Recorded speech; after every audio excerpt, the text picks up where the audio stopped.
Welcome to episode 455 of The Holy Post. This week, we talk about Rene Padilla, who died last week at the age of 88. You're probably wondering, who is Rene Padilla? Well, stay tuned. We'll talk about the massive influence he had on the global church. Then I have a conversation with Scott McKnight about his new book, A Church Called Tov, which diagnoses a toxic or good culture within a church. Plus, we talk about some news events like a Kickstarter campaign for a new Christian dating service, a church in an unexpected location doing a drag queen Sunday, and the terrifying story of a man, a portable toilet, and a tree. All of that is coming up on this week's episode of The Holy Post. But first, I want to make you aware of another podcast that we produce here at The Holy Post. It's a show that I do with my good friend Josh Lindsay and everyone's favorite background giggler and button pusher Jason Rugg. It's called The Movie Proposal, and we talk about films from a Christian worldview, but we give it a sort of matrimonial twist, because every episode includes something old, something new, something borrowed, and something blue. We talk about an old film that's at least 20 years old. We offer our proposals about the quality or meaning of a newly released film. We borrow something from an outside source, and then we talk about something blue. That's a movie or something we saw recently which blew our minds or which completely blew chunks. In a recent episode, we talked about the new action film Nobody and how it's really the same message as Disney's movie Frozen, but for a middle-aged male audience. And that message, while really interesting, is also very contrary to the gospel.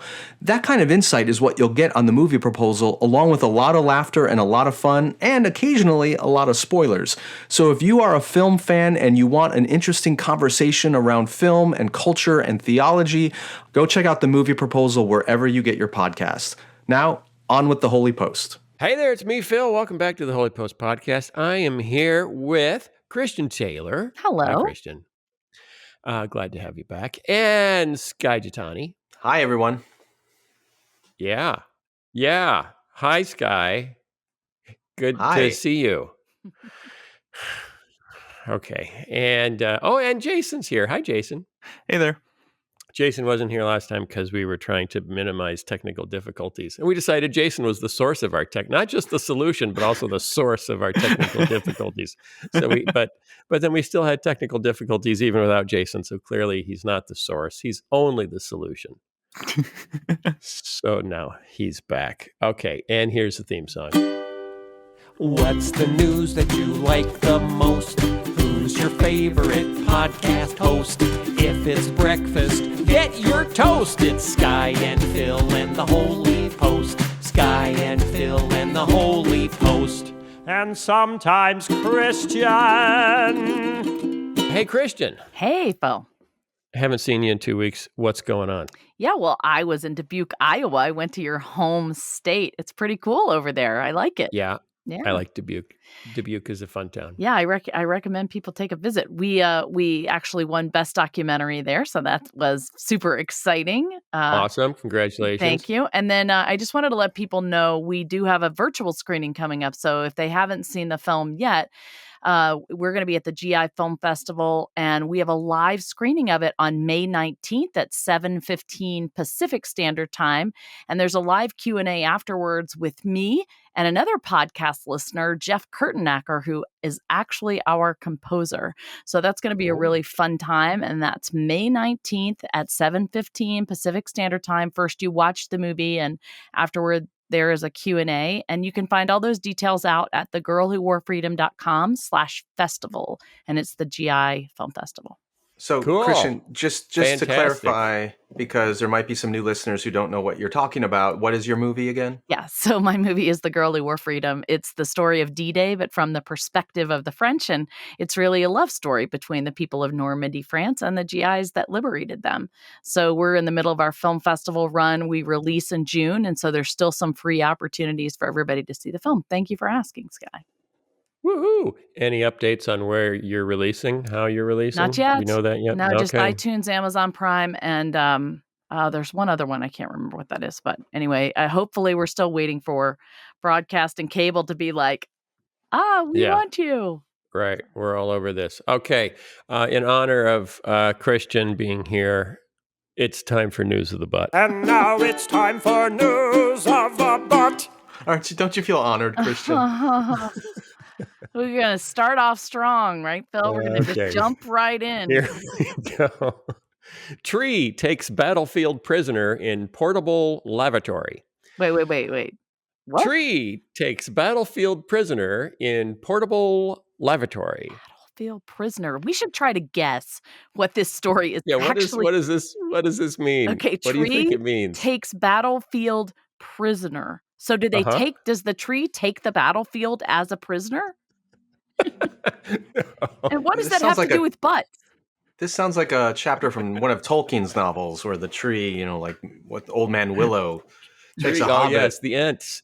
The Ents.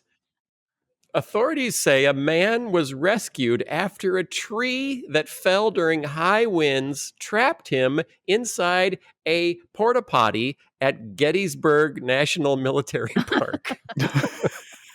So he was at Gettysburg, which apparently does not have permanent bathrooms. That's my first question is why do you have to use a porta potty at Gettysburg? While he was at Gettysburg using a porta potty, a windstorm blew a tree over, which fell on the porta potty, trapping him inside. The police department had to come and use chainsaws to cut the tree away and then had to destroy the porta potty to get him out. I bet that smelled horrible.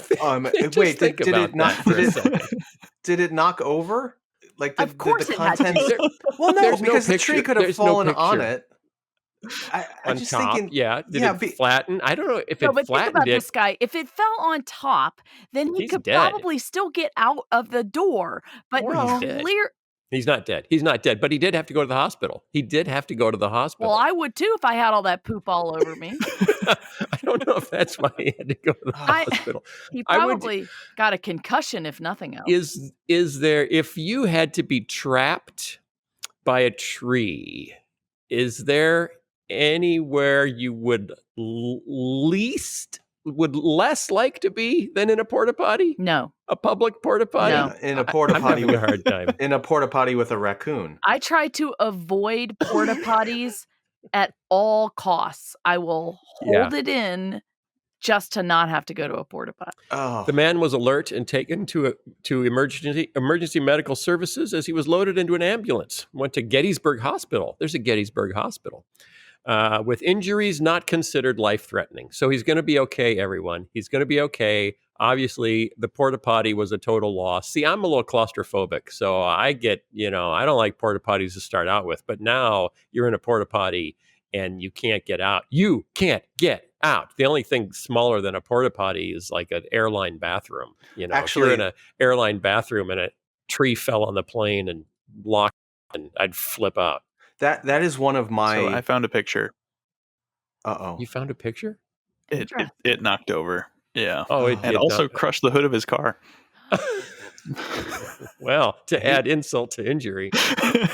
He was assaulted by logs from above and logs from below. Oh, Skye. And this has been news of the butt. This has been the news of the butt. I have two stories that I think it's a new news department at the podcast. And this is the department of, I'm not sure what to think about that. Okay. I'm not bringing these stories up because I have a strong opinion one way or another. I'm just not sure how to think about them. Okay. You ready? Mm-hmm. Let's hear it. Okay. And it's interesting because they're both from the Christian community, but from opposite ends of the spectrum. Okay. First issue, Dominion Dating wants to be the Christian dating site for men who think a woman's place is at home. A Kickstarter campaign is launching a new dating service, Dominion Dating. Is this related to the voting machines? No, it's not. I don't know why would you pick that name? Yeah, given really. All the, But I just have one thing to ask. I mean, yes. Could you, do you really have to have a title that's that on the nose? Dominion. Yeah, that is questionable. All members of the dating service, quote, agree to affirm male headship as normative in the spheres of family, church, civil governance, and society at large. Well, so what spheres are about left? That's all child fair care, question. The sphere of childcare. I mean, society at large. You think that covers a lot? I think that covers most of them. Yeah. People who sign up for Dominion dating must affirm that God's plan for women is that they exist as, quote, housemaker and helpmate in glad submission to a husband. Would you say that, Skye, your wife, Amanda, is in glad submission? Oh, perpetually. Would you Yeah. The members also must agree that they're a member in good standing of an evangelical church, only evangelical. So you can't be, Catholic or Greek Orthodox or Mormon, only evangelical for at least 3 months, not 2.5 months, 3 months. That you also agree that there's no sex before marriage, no pornography, no sensual dressing or immodesty, and no entertaining lustful thoughts. If they catch you entertaining lustful thoughts, you'll be kicked off the dating service. And they're putting this on the internet, correct? So they're assuming that the people using this service have access to the internet. Well, they're funding it through the internet. It's a Kickstarter campaign. Oh. That will only exist if they find people on the internet who have never had a lustful thought. So first of all, only one of us is single and has been a member of an evangelical church for more than 3 months. Jason, is this appealing to you? No, not at all. But you are a man. Don't you think that you should have complete and total headship of your wife? Shouldn't you have dominion of all your spheres? Shouldn't you be the king of your castle? Aren't you master of your domain? Yeah, sure. Okay. So and here's why I don't know what to think about it. Because, it's not for me, but that doesn't mean it's not for anybody. I don't know. But come on, where is the mutual submission part that Paul this is for people about? that aren't. This is for people that aren't into that. I don't. That's a whole Christian different should be website, Christian. That's a little darker. Yeah. Okay. So that's first story of the. I'm not sure what to How think many about women that. do you think would sign up for that? That's what I want to know. I bet there are plenty who will sign up because their dads will sign them up for it. Good point. Oh dear. Okay. Next story. First drag queen is certified as a candidate for United Methodist Ministry. And they got a big from everyone. Isaac Simmons is the first drag queen certified in the United Methodist Church. Hope Church celebrated Drag Sunday on Sunday, April 11th, with a message by, and this is the name of the drag performer, Miss Pentecost. Did you get that? I got that. Miss Pentecost. Yeah. Okay. Before you go, readings and prayer by other drag artists. Yes. Can we clarify some terms? Shut me down already. I'm sorry. There's a lag on our connection again. But yes. What is? I need clarity. It's Jason's fault. What in what this is a case? Drag artist? No, in this case with this story, I am assuming differentiating a drag queen from a transgender person. And yes. Those are two different things, Skye. Right. So is this just someone that likes to dress up as the opposite sex? Like on RuPaul's Drag Races, show. I mean, or like clinger? Hardcore. Well, yeah, but this is way beyond that in terms of makeup and costumes and fancy wigs and stuff. So major wigs, it's performers. And they're mostly gay, but not always gay. Well, right. Well, this gets to my question. Is drag queen now an identifiable class of citizens that are carving out their own space? Like, I know there are denominations which will ordain gay or lesbian reverends, or they will ordain a transgender Christian leader. Is now the drag queen a category in and of itself that is looking for recognition and ordination? Well, that's a good question, Skye. I don't think so. I think because most drag queens are also gay, as is the one in the case here, it's kind of wrapped into a part of LGBTQ identity.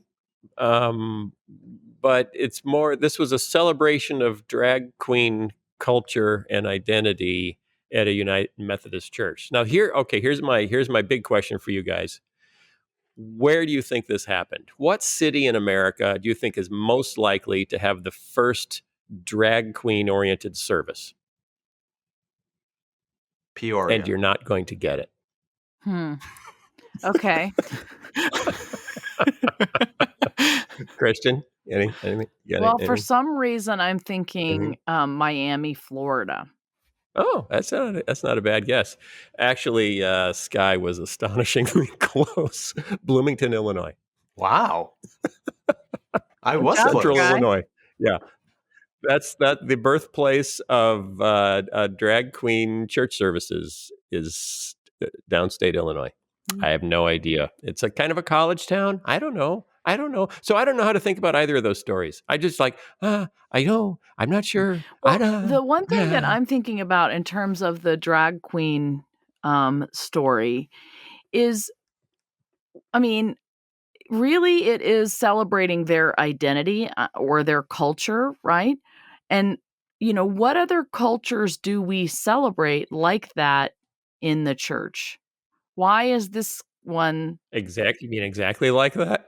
Well, no, I mean, do we celebrate all different ways of, I don't know. Yeah, we are extremely sensitive to gender nonconformity. That seems to be a hot button, especially today. Super, super hot button. I mean, we've never been fond of men who dress as women, and always been curious about women who dress as men, but it's become much more politicized lately. Would you say, Skye? Yeah, obviously. But this is an area that I don't know much about. I confess my ignorance. I haven't read up on it, but that's why I was curious. Is drag queen now the equivalent to gay, lesbian, transgender, bisexual, some of these other categories that it needs its own acknowledgement and affirmation and categorization by the church to be affirmed? That I didn't know that. That was news to me. Maybe it's only in Bloomington, Illinois, but I don't know. Yeah. Okay. I'm going to move on because these are stories that I'm just not sure what to do with. I'm not here to say this is terrible. I'm not here to say this is wonderful. I'm just here to say, It's happening. Things that make you go, Yeah, things that make me go, okay, Remember that dating song? service for hyper For traditionalists. patriarchy. Yeah, on one end of gender roles, and then church services on the far other end of gender. Okay. Do you know, Christian Taylor, do you know who Rene Padilla is? I do not, unfortunately. Why don't you educate me? 2 clues. It's a boy. Mm-hmm. He just died. Those are 2 clues? You should know all about him now. Or those are 2 facts? That's all you need. Do you need more than that? Yeah. Well, my guess is he's someone in the Christian culture that I should have known. Skye had heard of him. I confess, I had never heard of him. And now I'm reading about him, I feel bad. And that's why I wanted to bring him up. So he died at the age 88. A week or 2 ago. He's being honored in Christianity Today and numerous other evangelical sites. He never lived in the U.S., which is interesting. He's Latin American. He went to Wheaton College, but he's a Latin American evangelical. I think he's in our denomination, too. His family was CMA, from what I'm understanding. I had lunch with his daughter once. What? You had lunch with Rene Padilla's daughter? No, maybe it was dinner. I had dinner with her in Costa Rica. He's always name dropping. That's Guy. You had lunch with his dinner? His daughter, Ruth Padilla, where divorced in Costa Rica. Oh, sure. Yeah. I tried to meet up with her when I was in Costa Rica, but it just didn't work out. We were both speaking at the same conference. And oh, sure. Yeah. What conference were you at in Costa Rica? It was for YWAM, I believe. Oh, YWAM in Costa Rica. Okay. Rene Padilla was best known as the father of integral mission, a theological framework that has been adopted by over 500 Christian missions and relief organizations, including Compassion International and World Vision. Integral mission pushed evangelicals around the world to widen their Christian mission, arguing that social action and evangelism were both essential and indivisible components. In Padilla's words, they were 2 wings of a plane. Didn't But Jesse Jackson use that analogy too? the two wings of a plane. Yeah, or two wings of a bird. And what were his two wings? I The don't same remember. thing. I'm going to look it up right now. Evangelism and social action. So Padilla's influence surfaced most prominently at the Lausanne Congress of 1974, where he gave a rousing speech. He said he called American evangelicals. Okay, so this is 1974. This is the conference put together by Billy Graham and John Stott to advance global evangelism. He called American evangelicals to repent for exporting, quote, the American way of life to mission fields around the world devoid of social responsibility and care for the poor. He said, Jesus Christ came not just to save my soul, but also to form a new society. So this was interesting because there was a period of time where evangelicals were very much of the soul-saving, not society-reforming variety, where we had kind of drawn a very sharp wall there. And liberals try to reform society, and conservatives who are, believe the Bible saves souls. So was he really, as far as you know, Skye, and maybe you don't know any more than I do, one of the first voices within evangelicalism to say that? He was a highly influential one, that's for sure. But there were others. I mean, there was John Stott. I think Billy Graham around this time was coming along to the same conclusion. He was also, Stott and Graham both helped found the Lausanne movement. That Rene. Yeah, it actually says, though the Christianity Today article says that initially Stott was opposed to the idea, but came around. Right. So Padilla must have been a significant. It's really interesting that he came from the global south, right? He came from Ecuador. Yeah. Quito, Ecuador. Right. Whereas North American Christianity, particularly in the U.S., was deeply divided between social activism and evangelism. But even now, when you travel globally and you encounter Christians from other cultures, they don't have that division. It's a uniquely Anglo-American debate that just does not exist in most other parts of the global church. And so to have somebody from outside the Anglo-American context to say, shake his head and basically go, you guys are nuts for having this debate. It's not in scripture. It's not anything we need to be fighting over. They both go together is just, it makes sense. So, this is a great example of why we need to read and engage beyond our little enclaves and even beyond our national borders, because there are important orthodox ways of understanding the mission of the church and the teachings of scripture that we're just blind to because of our own history. Stott, for instance, had previously rejected this view, but publicly reversed himself in his 1975 book, Christian Mission in the Modern World. So that was one of my favorites. Really? Yeah, I have it here somewhere. On your shelf? Mm-hmm. At Lausanne, Padilla had connected the mission of the church to the content of the gospel message itself. And this is kind of key. Content that contains social realities. In doing so, he challenged the prevailing theology of mainstream Protestant evangelicalism that social action was an implication of the gospel message, but not inherent to it. So in other words, there were people who were saying, yes, we should feed the poor. We should do these things because of what we learned from the gospel. But that's not part of the gospel. But it's a good thing beside the gospel. And, he was arguing for, no, it is part of the gospel. Like that the whole thing is Jesus coming to save me personally and to save society broadly. So I can see where that would be controversial in North America at that time and still today, which is why I think he's an interesting guy to bring up and learn about. Well, that's interesting because that reminds me, Skye, of the devotional series you started today. Yeah, this is exactly what we're talking about. Yeah. What are we talking about? I missed it. What did I miss? Well, today it was the divide between souls and society. And he That's exactly what we're talking about right now. I know. I told you, Skye's ahead of the curve.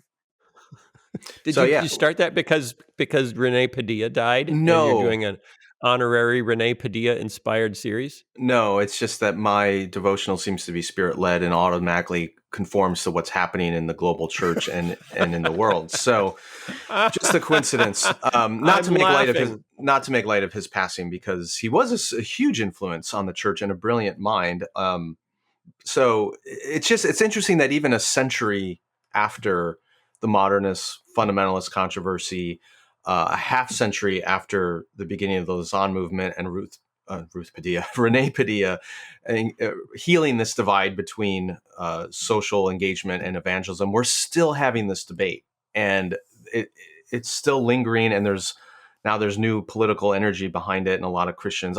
In the devotional I just wrote that's going to go out later this week, I quoted Glenn Beck. If you remember, a couple of years ago, he told people, if you see the word social justice on your church website, run and find a new church.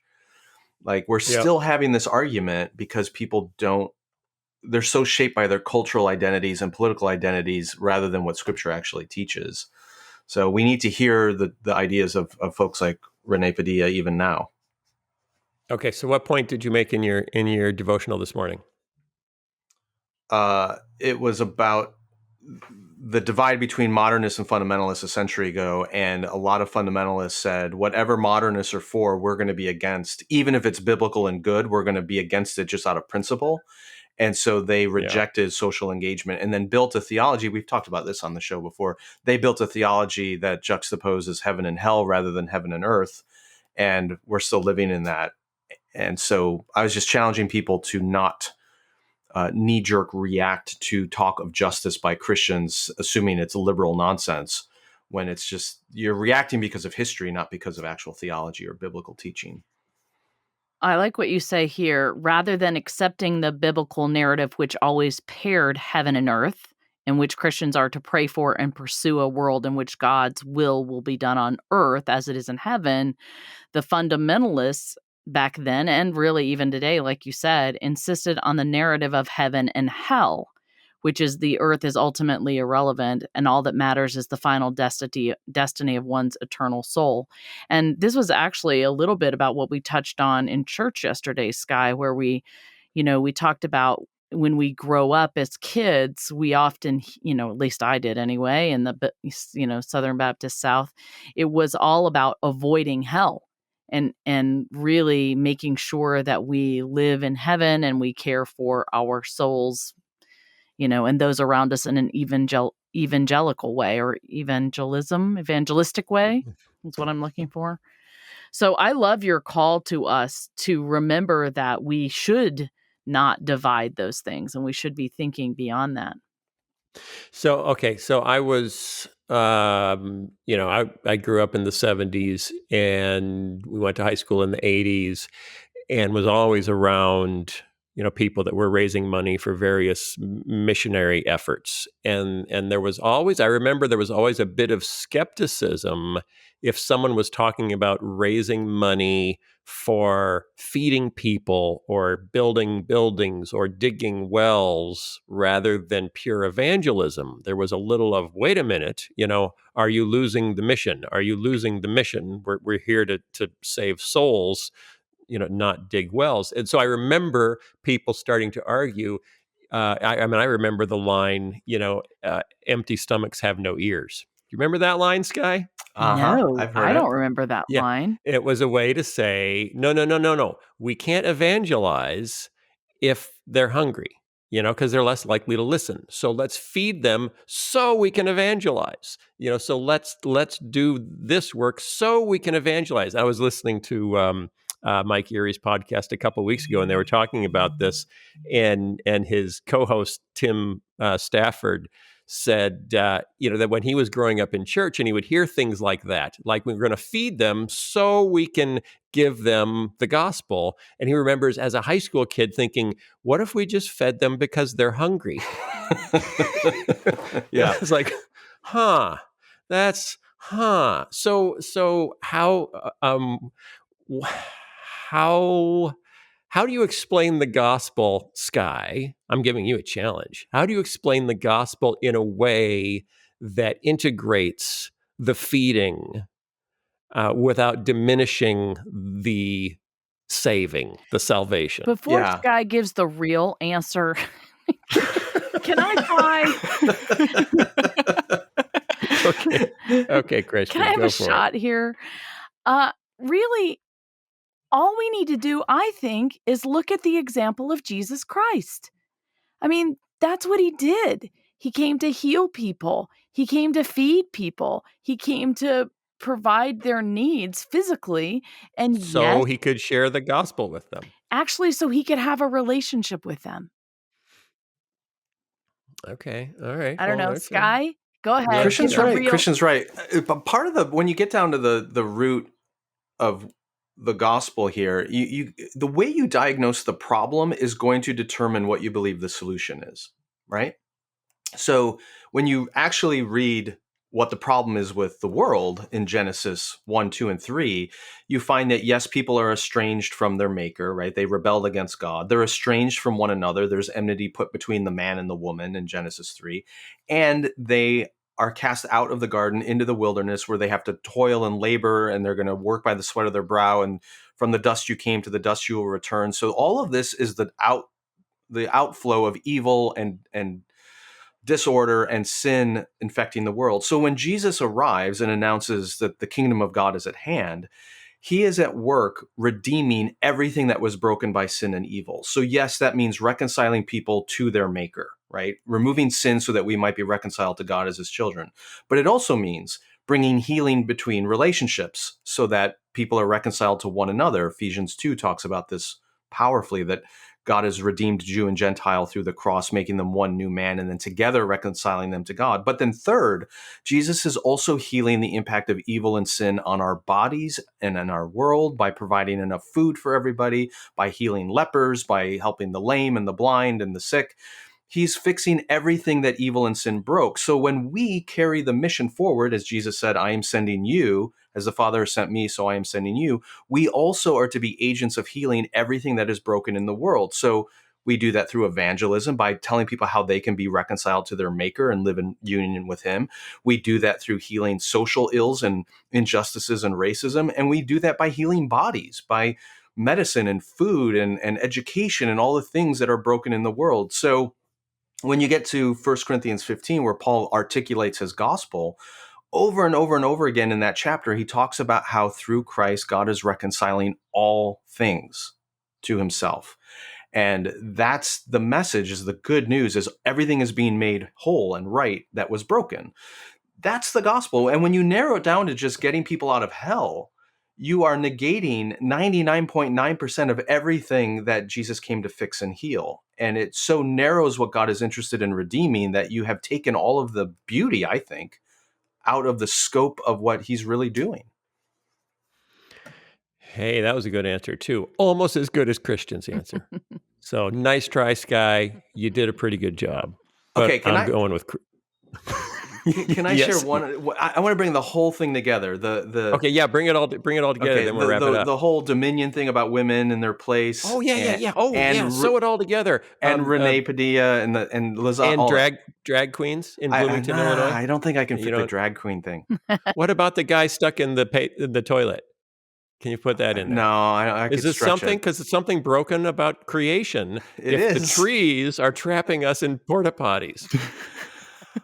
Scripture does say curses everyone who hangs from a tree, but what if the tree's hanging on top of you? Okay, so back in 2010, I went to the last Lausanne Congress of World Evangelization, which was in Cape Town. I thought you were going to say World War II, and I was like, wait a minute. Right? And according to this write-up, Rene Padilla was a major organizer of that conference. That's right. And his daughter, Ruth Padilla Deborst, so they took the book of Ephesians, and every day they had a different Bible teacher teach a chapter of Ephesians for this. It was the largest, most diverse gathering of Christian leaders in global history. It was an amazingly diverse room. And Ephesians 2 was taught by Ruth Padilla Deborst, who was Rene Padilla's daughter. And she did a fantastic job and taught Ephesians 2. The next day is, of course, Ephesians 3. And guess who the teacher was? You. It was no. I'm a nobody. It was John Piper. Okay. And John Piper proceeds to reteach chapter 2 before jumping into chapter 3. Right? Because of, I'm assuming, his views of women Bible teachers, he felt it was his obligation to teach it from as a man rather than allow the teaching of a woman the day before to stand uncontested. But he goes a step further, and while he's teaching on chapter 3, he manages to dismantle the Lausanne movement's belief in uniting social activism with evangelism by talking about how, and I don't have the quote exactly in front of me, but more or less, we care about temporal suffering, we care about people's bodies, but what we really care about is eternal suffering, which is why the proclamation of the gospel must always have precedent over, compassion, mercy, social activism. And I'm listening to this going, you're dismantling 40, 50 years of the Lausanne movement's whole stance, which was put forward by Rene Padilla after you've just slammed his daughter for teaching Ephesians 2 the day before. And it was like, my mind was blown by what Piper was doing in that one moment. Finally, people who are watching this video, you can see this thing on my wall here. Yeah, This is the transcript of Ephesians from that conference. They printed it all out on a long piece of paper. And every day I took notes, and those are my notes. That's kind of my souvenir from the conference. And I wrote all my Bible notes for each teacher. And over the years, as that has sat in my office, all of John Piper's notes have disappeared from that day. Like I took the notes, but the ink on the paper has dissolved in the sunlight. Everyone else's notes are still up there. And I've John been in his Piper's have office. I disappeared. can verify this story. It is the weirdest phenomenon. It is the weirdest thing. So anyway, I find that interesting that Piper represents somebody who's still fighting this battle from 100 years ago, when most of the global church doesn't care about it. And a lot of the American churches moved on from it, but he still wants to say that justice and social engagement is not, it's an implication. It's not part of what we're primarily called to do. I do have a question for you, Skye. Did other people pick up on that subtle differentiation? Because I think if I would have been in that audience, it would have gone right over my head. Not that I'm the sharpest tool. Did other people's heads explode? Yeah. Yes. Other people's heads exploded. And that was very explicit. I think what was not explicit but subtle was that he took half his time to reteach chapter 2. And the reason he was likely doing that is because chapter 2 had been taught by a woman. So it was really interesting. You can go on YouTube and actually watch all of these expositions of Ephesians, including Ruth Padilla's and John Piper's. And yeah. Okay. Fascinating. Oh, can you, before we go, if someone wants to, learn more about what Padilla taught, is there some Padilla writing that you could recommend, or the Stott book that came out the next year? Do you think that's a good summary of Padilla? I don't think I have a Padilla book here. The simplest thing to do is go to the Lausanne Movement's website and read the Lausanne Covenant, which is an articulation of the faith and what it has. Sorry, my dogs are going nuts. What it has to say about social action and evangelism. And then if you want a longer treatment, read John Stott's book, Christian Mission in the Modern World. It's a little book, but it's really, really good. Cool. All right. Be quiet, dog. Thanks, Christian, Skye. And we'll wrap it up and head to our guest now. And we will talk to you more next week. I often share with you new things that I'm writing about in With God Daily, the daily devotional I write for people who hate daily devotionals. But there's another huge aspect of With God Daily that I haven't talked much about: the archives. Supporters don't just get the daily email and audio devotional, they also get access to the With God Daily mobile app with thousands of past devotionals on topics like prayer, idolatry, the cross, the name of God. Plus there's series from parts of the Bible like the Psalms, Acts, the Sermon on the Mount, and Jesus' parables. There's even a series about Vincent van Gogh's faith and paintings. There is so much content there, you could read a Devo every day for years and still not run out. And of course, we're adding new content all the time. Plus, I'll let you in on a little secret, we're working on a completely redesigned version of the With God Daily mobile app to make it even better, with new features and a much better user experience. So if you'd like to have access to that kind of resource, go check out With God Daily today by visiting withgoddaily.com to learn more. My conversation today is with my friend Scott McKnight. He is a New Testament professor at Northern Seminary. He's a recognized authority on the New Testament and early Christianity, and he's authored more than, this is incredible, he's authored more than 80 books. So he knows what he's talking about, but his newest book, A Church Called Tov, which he co-authored with his daughter Laura Barringer, is really more personal because it's coming out of some of his own anguish over controversies and divisions that he has seen in churches recently, and the abuse of power, frankly, that many of our churches aren't just designed not to prevent, but which are so toxic they actually contribute to the problem. In this book, in our conversation, we're going to diagnose what is a toxic church, what is a healthy church, why do so many pastors fall into these traps, and what can we do about it if we find ourselves in one of those environments. I really respect Scott McKnight. He brings a lot of wisdom and experience to this conversation, and even a pastoral heart. So I hope you find some help in your own struggles at church, or if you're a church leader or responsible for church leaders, this will give you a new framework for thinking about how to create an environment where people can truly come closer to each other and Christ and grow in their faith. Here is my conversation with Dr. Scott McKnight. Scott McKnight, welcome back to the Holy Post. Good to be with you, Skye. Always good to see you. I know. I feel like we haven't been together in such a long time. And I have to say I'm indebted to you because you were one of the first people to read my manuscript of my very first book and gave me some really helpful feedback on that. And I've never forgotten your generosity in your time and feedback. So thank you for that. And now you have a new book out with your daughter as the co-author. That's right. Before we get into it, a little bit of background. The book is called A Church Called Tov, Tov being the Hebrew word for good. And in a way, it struck me a little bit as kind of a post-mortem on the Willow Creek crisis with Bill Hybles. I mean, you get into it's far broader than that, but that's the case that comes up most frequently in the book. And I know it's partly because you and your daughter both have a long history in that congregation. So can you just flesh that out a little bit for us, kind of your history with Willow Creek and why you chose to write this book? Yeah. Postmortem is a fair description in some levels, but I'll try to clarify that. When Laura graduated from Wheaton, she began to attend Willow Creek and loved small groups she was in and friends she was making, and she went to everything. She loved it. Well, then she fell in love with a young man named Mark, and we wanted to get to know him, so we started going to Willow Creek on Saturday nights. And then sometimes we'd go to our own local church on Sunday. Eventually, we just started going to Willow. So we went for about 10 years, and I appreciated then what they were doing, and I still appreciate what they've done. So it's not a church that I have any, as a church, I don't have any negative feelings about it. But what happened with Willow Creek and Bill Hybles, I should say, and the structured leadership and the responses to the women were something that really concerned me because it manifested the sort of issues that I need to face with my students who are seminary students who are thinking of being pastors. And so I was actually approached by a publisher to write a book about Willow Creek because I had blogged about it enough that really got a lot. I mean, blog posts sort of went viral. And I know it made an impact at the church itself with some of the leaders.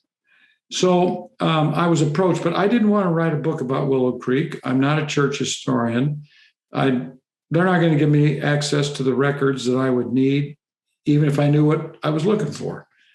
So I said no, but at some point, I crossed the threshold of another sort of ideas in conversation with Laura and Mark and Chris, my wife, and realizing how churches respond when allegations come.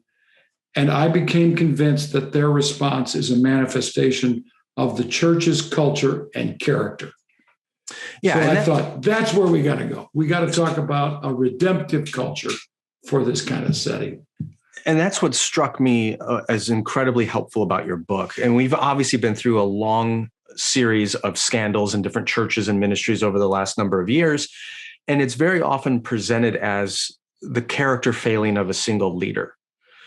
Occasionally, they'll get into some systemic failure of accountability that didn't exist within the ministry or church. But you go a step further to say this isn't just an indictment of a person's character or even an accountability structure, but it's a cultural issue within the church. And in the book, you differentiate between a toxic culture and a Tov culture or a goodness culture. Define just briefly what you mean by toxic and what you mean by Tov, which is essentially the whole book. But yeah, that's what the book is about. I would say character eats culture for breakfast and culture eats strategy. I think it was Peter Drucker who said that. Right. So character is important, but characters, let's say a set of characters, form the culture. So if the character is good, the culture can be good.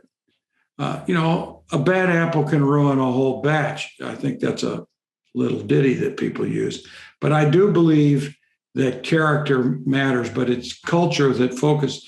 I'm convinced that most of these situations with toxic pastors cannot occur without that culture. And so I started watching with Laura and my wife and Mark. We were all talking about this all the time. What are the characteristics of a toxic culture? And you can put these in a different order. But for me, the first thing that I noticed is there tends to be a narcissistic leader who forms a culture around himself. Narcissists find sycophants. The dragon of Revelation finds beasts. This is the way it works. And in the process of finding sycophants, they create a power through fear culture of people realize if they don't conform, they get knocked out. And it is status enhancement to be involved in the inner circle. They also they become institutional, where the collective, the institution matters. They are willing to use spinned stories to keep their reputation afloat and high, flying on the flag. They build a loyalty culture where your one of your first virtues is loyalty to the leader. I mean, I can name a dozen churches just like that where this is actually said. And then I believe that a problem here, and this is something that needs to be explored, and I've talked with two authors recently who are actually writing about this, is a celebrity culture. Yeah. There's something going on here, and I don't know how to define it, but also I'm convinced that a leader culture is a distortion of a Christ-like or a pastor culture, and leaders think of themselves in different ways than pastors, and it can distort a lot of things. Okay, so there's a ton to unpack here. That's right. But as I was reading through that early section of the book where you really define a toxic church culture, a couple of things struck me. One is, and you alluded to this, if you use a body analogy, which of course the Apostle Paul does for the church in 1 Corinthians 12, it feels like it's a toxic church culture is one that has almost an autoimmune disease where it attacks itself. Like if you are a healthy cell within that body, you get attacked by the bad cells, and it corrupts itself. And that speaks to, in some of these churches, people who would speak up or who recognize the problem were eventually forced out and replaced with sycophantic people who just reinforce the disease within the system. But here's the question I have. It sounds like, as you unpack this of power, fear, control, secrecy, fierce loyalty to the leader, it sounded an awful lot like a cult. What's the difference between a cult and just a toxic church? Because I couldn't really figure it out as I was reading those chapters of your book. I mean, this is, I've been talking about this. This is 85 podcasts, and I've never been asked this. And it's a stunning question because I cannot tell you the number of people who have written my daughter and me since this book who have expressed their condition in a church as virtually a cult. I mean, we get 2 to 5 of these letters, heartbreaking letters, a week. Yeah. And some of them come to Laura. I think they feel like she's safer space even than I am. And I think it's a spectrum. It's a spectrum from appropriate respect and order, structure, leadership, to a little bit too much, to too much, to it's become toxic. And the next thing you know, it's cult-like. So I would say that I would not say all churches are on a cult spectrum, but I would say a lot of churches are on a cult spectrum. They're on a cult spectrum the minute people are afraid of the leader. We're starting to enter dangerous territory at this point. Yeah. There's respect. I think people should have respect for the giftedness of other people. And let's say if you have a senior pastor, you have respect for him.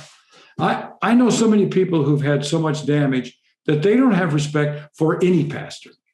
And that's scary. All right. So I think there should be respect, but when it moves into fear, we've got the makings of a cult. Okay. In the book, you talk about the narcissism as being kind of the fountainhead from which a lot of this emerges in a toxic church culture. There's somebody, usually the senior pastor, who has a narcissistic personality disorder. There have been some studies, I can't cite them, I didn't look them up for our conversation today, but there's some studies that show a disproportionate number of narcissists within pastoral ministry compared to the general population. It's one of those vocations that for whatever reason either attracts or creates narcissists. Not that we're all narcissists in pastoral ministry, of course not, but there are a lot. You're in a seminary, you are training pastors. I'm a pastor by background. Is there something flawed in the way we are drawing people into ministry that is attractive to narcissists? Is there something we need to re-examine here about the system by which we draw, train, and deploy ministers? I've asked this question 1,000 times. Of myself, and I've been asked it a lot of times. I think that Chuck DeGroat, that one study that did the study that said 70% of pastors have narcissism, was disproven at the level of statistics. But the anecdotes and the general impression was right. Yeah. Okay, there's a lot of this. Okay. Yeah. Chuck DeGroat says this in his book, When Narcissism Comes to the Church. Every pastor is on the spectrum. Now, I don't know if he says it in the book, but he said it to me personally or on a discussion. All right. So let's just recognize that people who are going to be pastors are on a platform, and in a sense, sermons are a form of performance. And there is a sense in which you stand there telling people what God wants them to do. Yeah, thus saith the Lord. Yeah, that puts you in a tough spot. Okay, so at that point, I want to say it's going to attract, as businesses, as leadership, as coaches, as managers, as directors, anybody who wants to be a leader of an organization is going to be on the spectrum of narcissism, is going to attract people who like power and grandiosity and success. And when they lack empathy, when they have a lack of personal insight, we're talking about a former president. When we start noticing these things, then we are going to be over the line with a narcissist.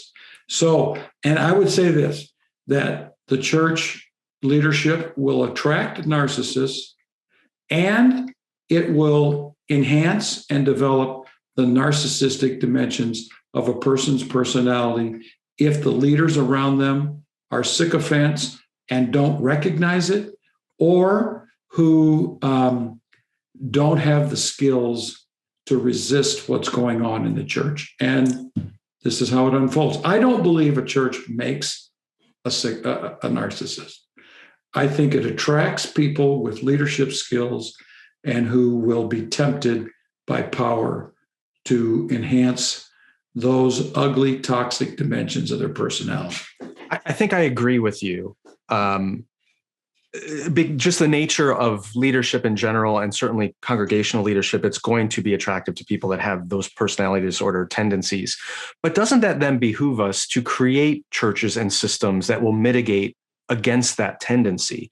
You have a statement late in the book, page 213, and I think it's your daughter who's talking about at this point, like the the centrality of preaching and the sermon in a lot of our church structures. That you mentioned it's an act of performance on a platform. But on page 213, you say a come hear me preach culture is not Tov. And I don't want to put words in your mouth, but the inverse would be a come hear me preach culture tends to lean toward toxicity. Yeah. So, and I've written about this, I've talked about this, I've gotten in hot water about this, but I've called into question what I refer to as the sermon-centric Sunday. Yeah. That places the personality of the preacher. And I am one of those people that puts our personality as sort of the sacramental means by which people encounter God rather than the table or even the word. So what advice would you give to a church leader or structure that is trying to avoid toxicity and how they think about the preaching act? Yeah, I'm. This is a really interesting thing, and I talk to my students about this. I think that our church services are lopsided in the Protestant world toward the sermon. Mm-hmm. I think we need to rethink this. Now, in our Anglican church, our service lasts. It's because of COVID, it's been cut back, but it used to be an hour and a half, and it was a 25-minute sermon. Okay. So the sermon's not everything. And if you are an Anglican, you don't usually come to church just for the sermon. It's not that big a part of it. I think we need to think about this. The second thing is, I think we need to think about what church is. We see the gathered church as a time to come hear someone preach. When that's happening, we are not the gathered church. We are coming to hear a lecture. We're in a Right. lecture hall. I Right. think that's a serious mistake. And I believe in preaching, but I believe pastors pastor people more than they preach sermons. Their sermons that don't come out of pastoring people are not genuine sermons. They're just abstractions. So that's what the other thing is. I think we need to have checks and balances. No one should be preaching every Sunday because that builds a culture of coming to hear me preach. Mm-hmm. Have different people preach. And I know I talked to Bill Hybles about this years ago. He knew when he and John Ortberg weren't speaking that the numbers went down. So they quit announcing that for a while to see if it would make a difference. Well, it passes. They had so many services that it passed around too quickly.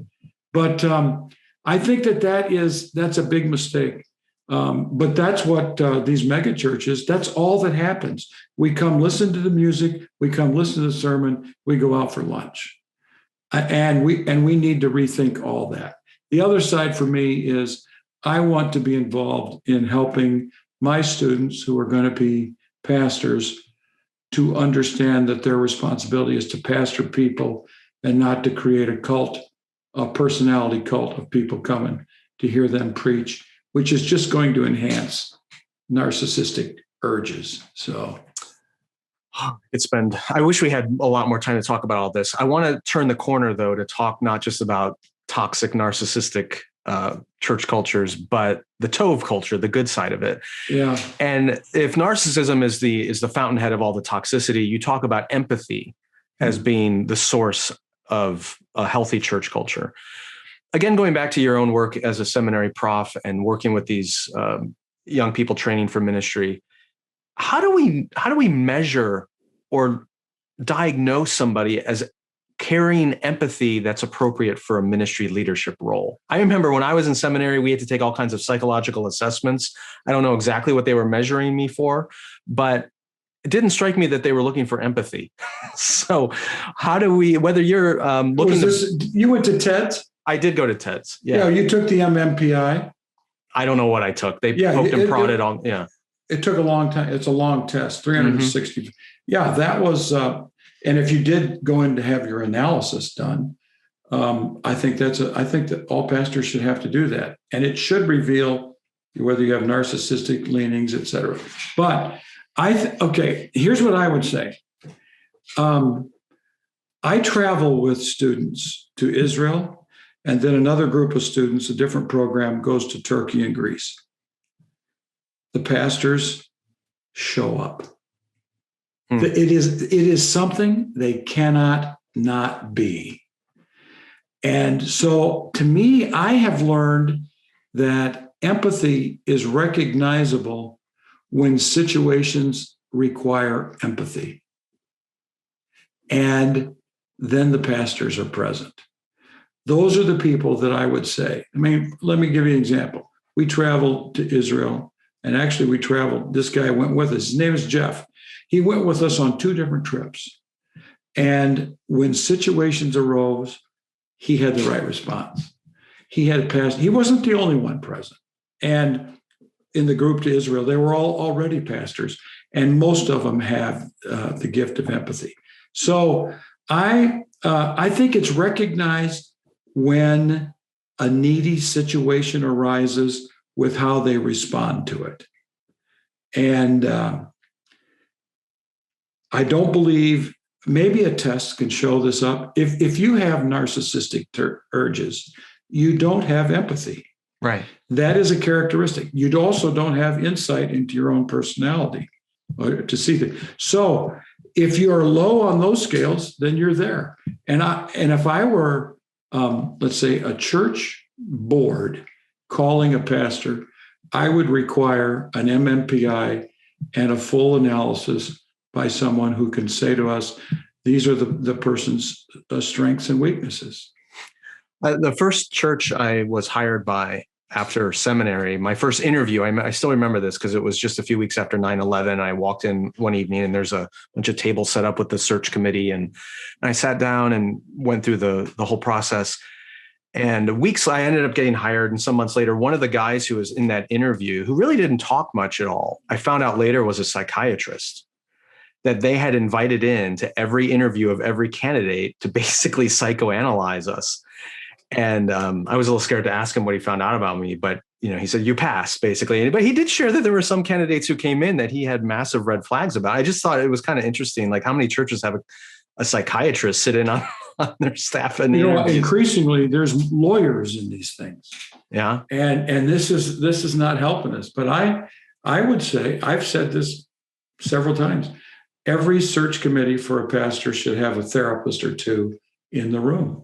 Mm. If the people don't have an MMPI profile that they can pass on to us, then I want a therapist in there to help us perceive this person's personality. Because my wife's a psychologist.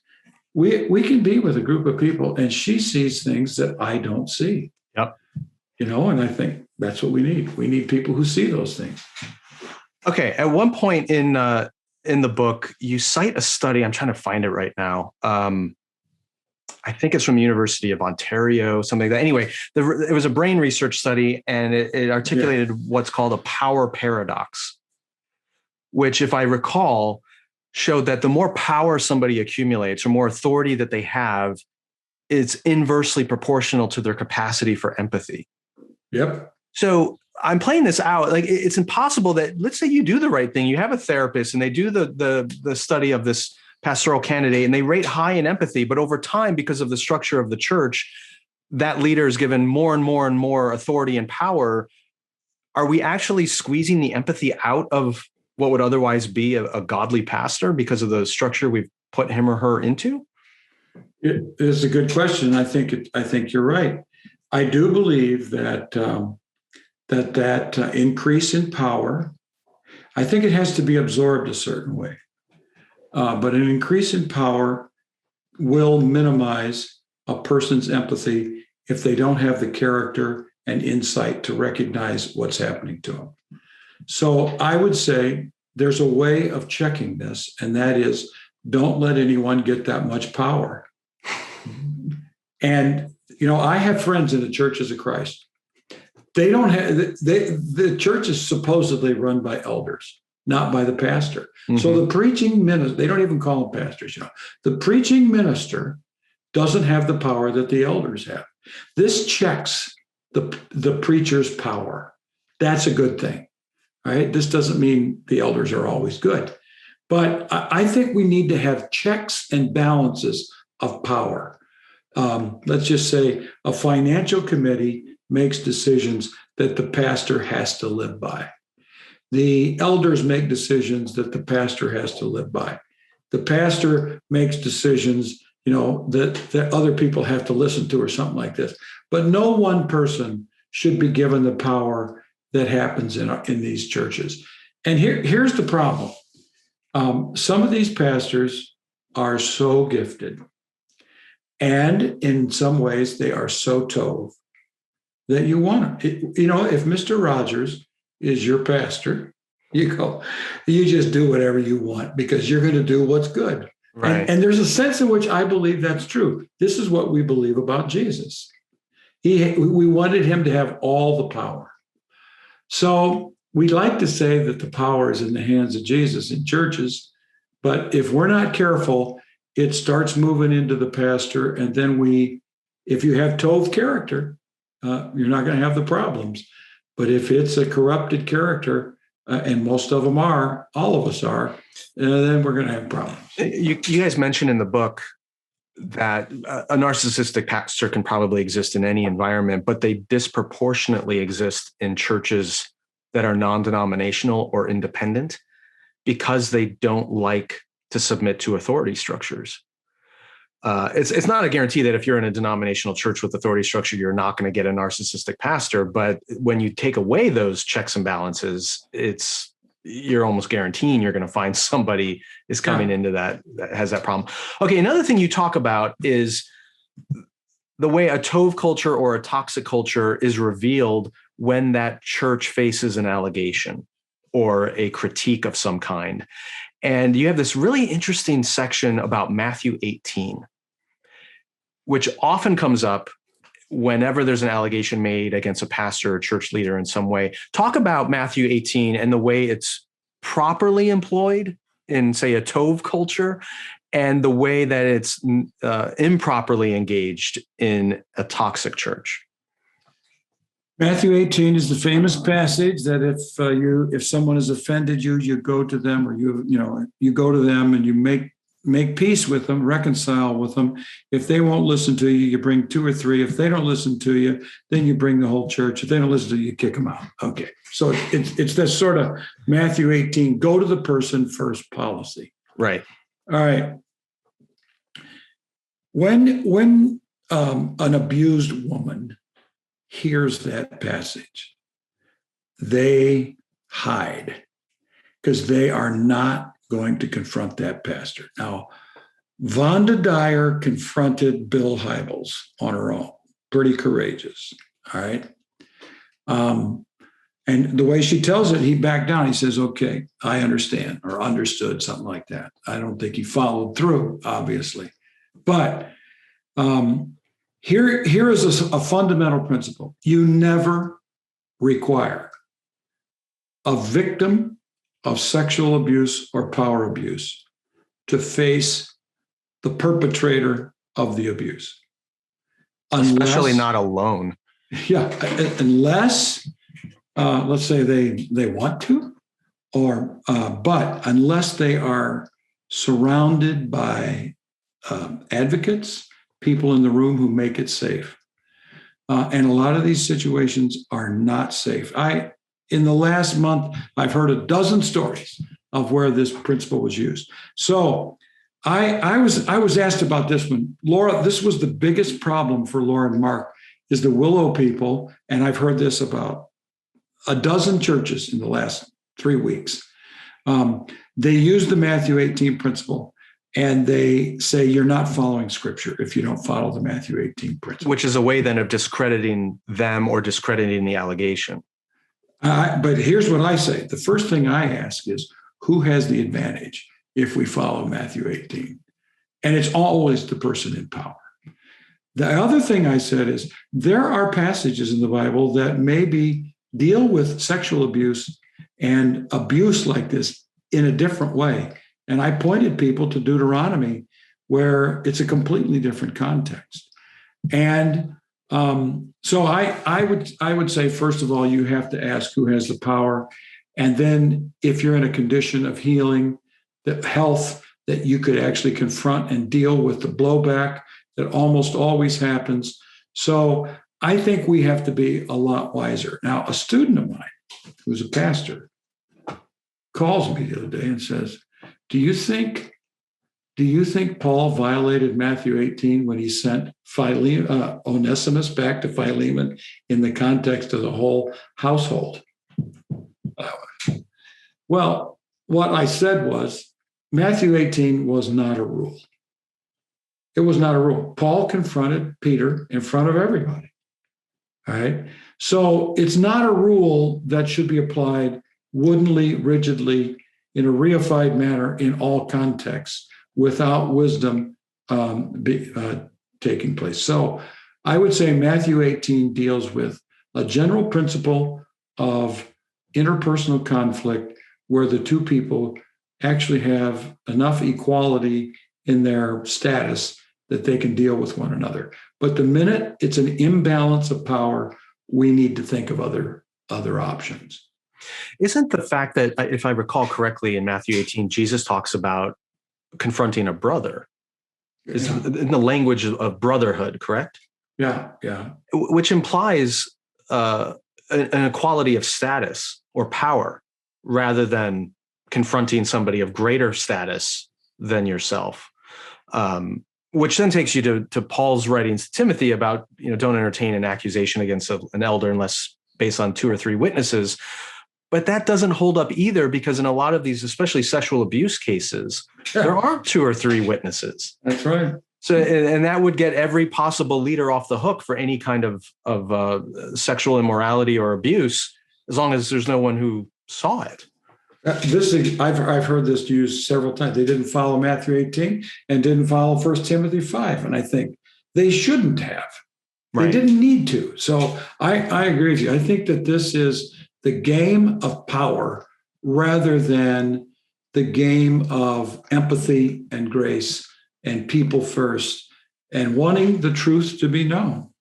My belief, and this is not in the book, Skye, something that we've talked about with other people, and that is, I think churches need to form something like a listening committee when there are allegations. I'm going to be meeting with a church tonight that is going through a development of policies of how they handle allegations. I think we need to have a listening committee, and I believe this, that it has to be an odd number, and a majority have to be minorities. And what I mean by minorities, women and persons of color. If you have 5 people in a room, 2 white guys and 2 women and 1 Latin American, an African American, whatever, as a minority, they are going to hear, those 3 may very well hear something different than the 2 white guys here. When we tend to have listening committees that are all made up of the white guys with power, and they hear something different.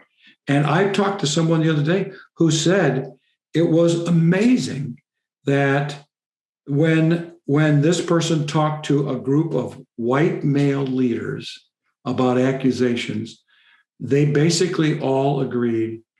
They weren't talking to one another, but they all said the same thing.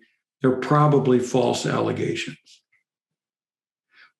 And the same person said to me, when I talked to lay people about that, they all assumed the accusation was right. Yeah. Now that right there is a revelation. We need to have listening committees so when allegations come forward, the allegation will be heard honestly. Okay, before we go, I have no doubt there are people listening to this conversation and they're wondering in their own heads, is my church a toxic church or is my church a Tov church?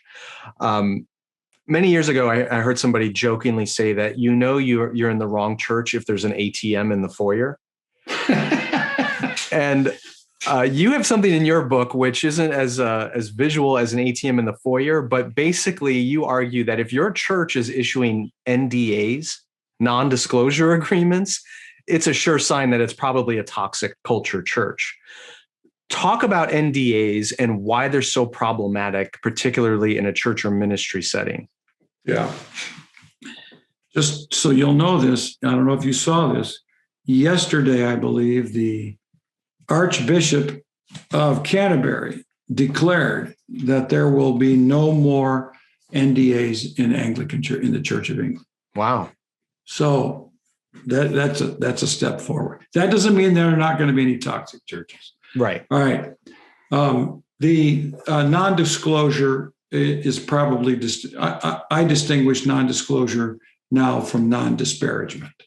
Okay. What's the difference? Well, non-disclosure, I think, is probably a legal arrangement where if you were paid to create data and a program for a church, they might require that you can't take that program to another church without pay because they paid you to do this. Right. So it's a work for hire. It's a protection of the church's property, essentially. Okay. Yeah. But non-disparagement is an agreement that you won't say bad things about the church. And if you don't, we'll pay you a lot of money. I know a woman who was offered 7 figures by one of these churches. Wow. To keep her mouth shut because of what she saw. Okay.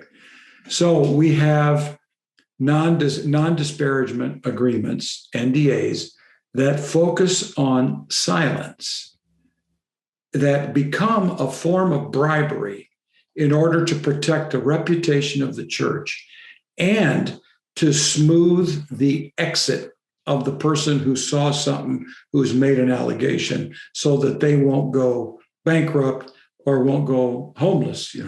I'm dealing with people every week who are telling me they refused to sign an NDA, they're now unemployed. And an increasing number are doing this. But Skye, I have heard an increasing number of churches are requiring non-disparagement agreements in order to get hired. You have to sign this to get hired. This is a collapse of morality in churches.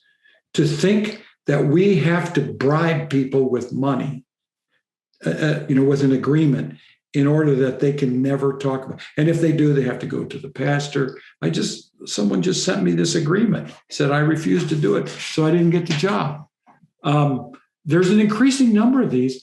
And I would like to think that our calling attention to these NDAs is starting to put some of these churches on the defensive by doing this, and they're going to be disclosed themselves. Okay, wait a minute though. Let me just, I agree with you. I'm with you 100% here, but just to play devil's advocate for a second, is it partly the result of just our litigious culture that churches are being advised by their legal counsel or even maybe a board member to say, hey, listen, you don't want to find yourself in a scenario where somebody is falsely accusing you or disparaging you unfairly. So let's just do these NDAs as a defensive protection, not because we want to actually cover up wrongdoing. Would that be the most positive way to spin this, or is that am I grasping at some redemptive value in these things? I do think that this is coming from lawyers, and I talked to a pastor not too long ago who saw some things and he wanted to tell the truth, and the lawyers in the board would not let him tell the truth. Wow. So I said, do we need to have a conversation about legitimacy of lawyers doing lawyer think on boards? Well, to me, it's not lawyers. It's lawyers who aren't thinking theologically, who aren't thinking truthfully. Because I know plenty of lawyers who are truthful. They would say, that's inappropriate. We shouldn't be doing that. That you did that, that should be known. We're not going to go broadcast it, but we're not going to pay someone not to talk. I think the big issue here is churches protecting themselves at the expense of truth, and that will come under the searching judgment of God. Okay. Last thing. In the book, you have this simple illustration, the circle of Tov, which outlines the 7 characteristics of a Tov culture church, and they're juxtaposed with 7 characteristics of a toxic culture church. So the Tov culture is it nurtures empathy, it nurtures grace, it puts people first, it tells the truth. That's sort of the non-NDA thing. Nurtures justice, nurtures service, and nurtures Christ-likeness. I think everyone would say amen to that. We would all love to be part of a godly community that focuses on those things. The toxic qualities, and I want to run down these, you list as a narcissist culture, a fear culture, institutionally focused rather than on people, denies the truth or silences the truth, focuses on loyalty to the institution or the leader rather than justice, is a celebrity-driven culture, and focuses on a leadership culture rather than kind of a pastoral one. Okay, so here's where I landed after I closed the back cover of the book. The way you describe a toxic church, wouldn't the simplest way to describe it as simply this is a church that has completely rejected the way of Jesus? And at that Yes. point, why on earth are we there? Why would any, Yeah. I mean, it's an antichrist church. Okay, these are 7 characteristics of toxicity that show up in a church. A church that is totally toxic probably just got nothing but wars going on. But I would say this, that all churches have dimensions of toxicity and tov. No church is fully Christ-like. Just as none of us are fully Christ-like as That's we right. struggle with our own That's sin. right. Sure. So these are categories that can help us see things. And I think this is one of the most encouraging things about our book is people said, you gave me language to Right. see what I was experiencing. I knew it was wrong, but I needed the language. So this helps people see things going on in their church that could be toxic. We don't want our book to become a checklist of toxicity that people use against their own church. That's not our goal at all. Right. We want it to be redemptive, but we want people to be aware of these things. So note, if a church is totally toxic, you need to run and never show up again. But all churches are a blend of tov and toxicity. And I would like to say that most churches are mostly tov, but no church is entirely tov. Right. And to that end, I can't recommend this book enough, both to church leaders and just committed church members as a sort of a diagnostic. And to be fair, you guys spend way more of the book talking about the tov qualities than the toxic ones, and that's helpful and redemptive. Beyond congregational culture of tov or toxicity, does this apply to, say, American evangelical culture in general? In my view, evangelicalism as a movement, if there is such a thing anymore, has been largely bound by its parachurch institutions, its media, its publishers, its parachurch ministries. Is there a degree to which we can analyze evangelicalism itself as being tov or toxic? Because I look at some of these qualities, especially like the leader culture and the celebrity culture and the loyalty culture and the fear and power focus, and you go, oh my gosh, this seems pandemic in an awful lot of the American church right now, even beyond the local institutional expression of it. Well, I'd like to sit here and listen to you talk about it because I think you nailed it. I don't have anything to add to that. Yes, I think that we have toxic churches because the evangelical culture embraces some toxicity, and people want to be like so-and-so. You studied these people. They want to be like so-and-so is like this, so therefore I can be like this. Right. You know, very few people are going to say that Mark Driscoll is entirely tov, and he said some pretty rude and mean things, and he became a paradigm. So people pastors follow paradigms. They follow paradigms of churches. And so we have churches that say, we're the best model of the church, follow us. That's the making of a toxicity. So I think evangelicalism can be analyzed exactly like this. Businesses can be analyzed like this. School boards can be analyzed this in the public spectrum.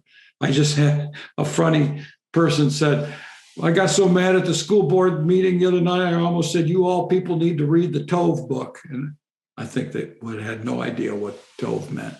But I think Christian business people have contacted us about their Christian business owners and said they're toxic.